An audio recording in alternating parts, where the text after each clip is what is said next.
Bonjour, nous allons parler de la retenue pour absence. Un salarié qui est absent dans une entreprise, qui est malade ou pour une absence quelconque, a une retenue pour absence, sauf s'il a plusieurs années d'ancienneté ou en fonction des conventions collectives. Mais quand il arrive dans une entreprise, il a donc une perte de salaire. Donc la retenue pour absence, elle est calculée, le salaire du mois multiplié par les heures d'absence et divisé par les heures que le salarié aurait dû travailler s'il n'avait pas été absent dans le mois.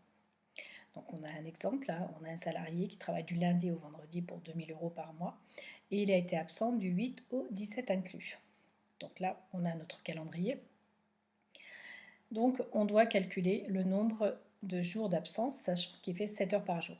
Donc si on prend notre calendrier, il est donc mercredi 1, 2, 3, 4, 5, 6, 7, 8 jours. Il a donc 8 jours d'absence puisque le samedi dimanche, il ne travaille pas.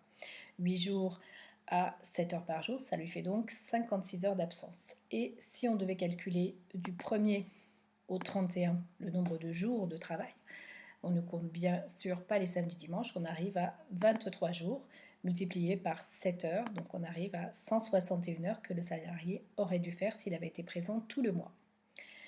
Donc sa retenue, on a dit que notre salarié avait donc 2000 euros par mois. Donc 2000 euros multiplié par 56 heures, on rappelle, ce sont les heures d'absence pour ces 8 jours, et divisé par 161 heures, c'est le nombre d'heures qu'il aurait effectué s'il avait été présent tout le mois. Donc ça lui fait une retenue de 695,65 euros.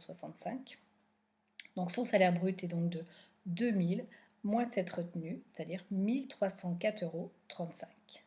Nous verrons dans une prochaine vidéo le calcul des IGSS. Merci.